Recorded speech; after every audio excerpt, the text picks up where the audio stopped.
My uncle used to work a lot when I was younger. He's done a lot of different things to make money, but one consistent thing is that in the summer months and into the late fall, he paints houses. It's a legitimate business and everything.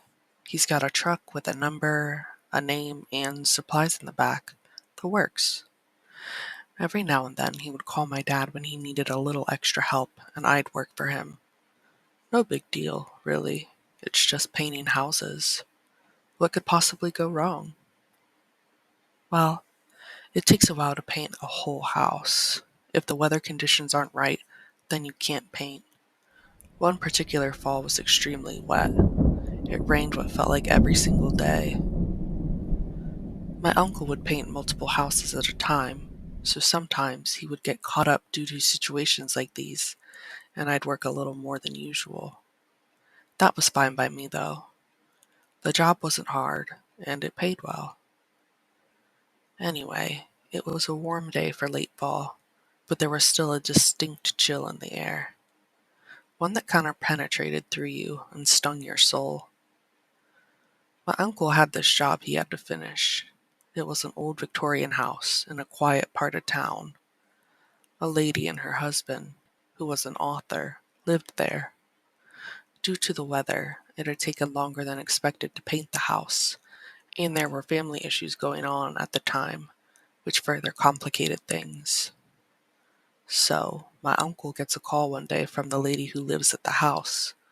She says that her husband is trying to write his next book, but he keeps getting distracted by the scaffolding outside the house. So she wanted to know if we could come over and finish the job as soon as possible. My uncle was always an honest businessman. They had contracted him to do the job in midsummer, but he had lots of jobs that summer, and the wet conditions I mentioned above made it difficult to finish anything. However, these people were insistent but really polite, and not wanting to lose customers or get a bad recommendation, my uncle decided to put the house as a high priority. After all, it would only take a day or two to finish. So, we show up to this house mid-afternoon. Like I said, it was a weird kind of chilly that day, and I also remember a really eerie calm. The day was slightly overcast, so everything was shrouded in gray. It was like the perfect setting for a mystery crime novel. So, we arrive at this house, and my uncle and I move to the back. The front of the house was already done, so there was nothing left there. My uncle, being the most experienced painter, would always do the touch-ups, and I would simply apply the first coats, since they took little skill. Anyway, we get to the back of the house, and he asks me if I'm scared of heights.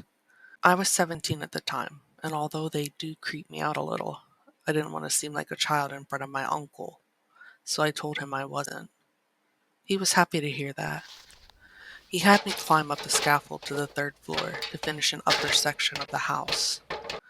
There was a window up there, a small little oval one that looked into the attic. The attic also happened to be the husband's study. He would do most of his writing in there.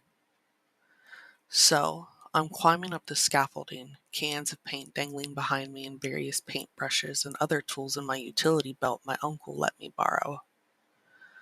I get to the top of the scaffolding and set all my supplies down. I crack open a can of paint and start painting like I had a few hundred times before. Outside of the temperature, the overcast, and the eerie calm this day was like any other.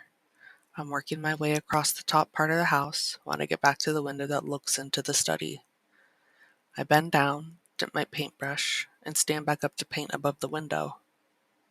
The window was in my direct line of sight, and I couldn't help gazing in.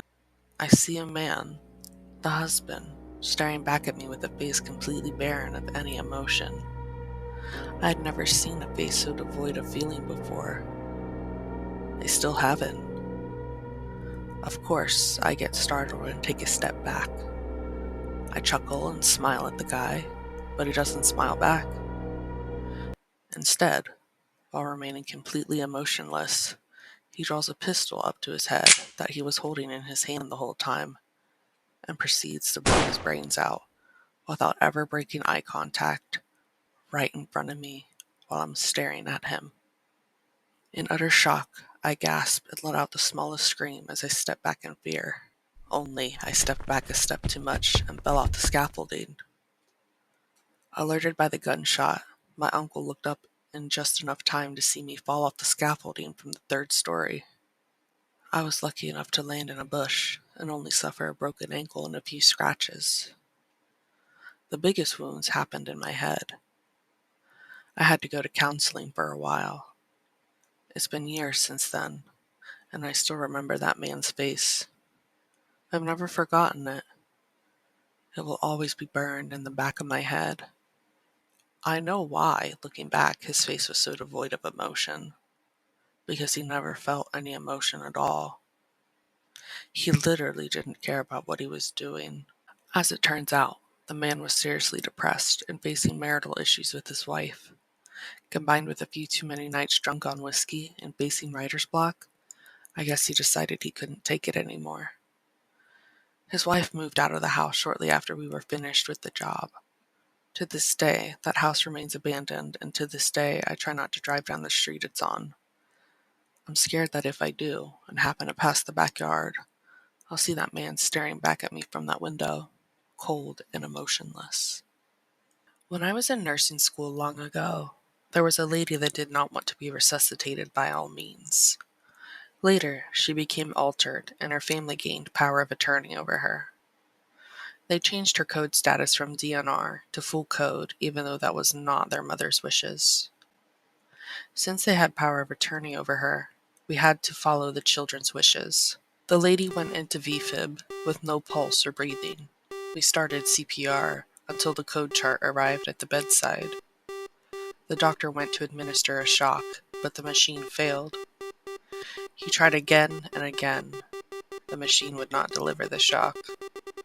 The minute she passed on, the machine worked. The hospital checks the defibrillator daily, and it not working has never ever happened before.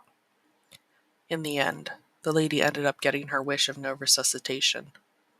Everyone was freaked out over this.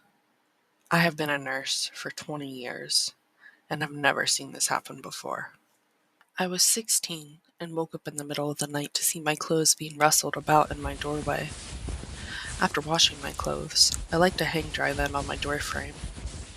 I noticed some really gray, veining-looking legs, and then I see this really long, pointed stick moving through my clothes. It took me a few seconds, but my sleepy eyes adjusted to see one of the most grotesque, demon-looking motherfuckers I have ever seen. He was extremely skinny and had a distended stomach. His skin was gray and veiny, and those long sticks were his fingers. His chin was long, his eyes had no lids on them, and were unusually big. His tiny mouth was in a pucker and moved like he was eating an imaginary lollipop. His hunched back looked as though it tore out of the strange hospital gown he was wearing. He just stared at me, and I tried to scream my grandmother awake, who was sharing a room with me for the weekend. He wouldn't stop staring, and I stared back and tried to shake my grandmother awake. I started noticing other things about him, like how large and cone-like his head was, and how hairless and shriveled he looked as he stood still, surprised I could see him. My grandmother woke up, looked towards the door, and he was gone. In the weeks leading to this encounter, I had been experiencing strange things in my house, like my bedroom door slamming and locking on its own. One night, I woke up to what felt like several hands touching my feet and legs and horrible nightmares. After the experience with the strange gray man, I told my parents, and they had my room exorcised. I don't know if an exorcism really made those horrible things stop or gave me peace of mind from things I was manifesting myself. All I know is I don't experience those things anymore, and I'll never sleep with a door open again.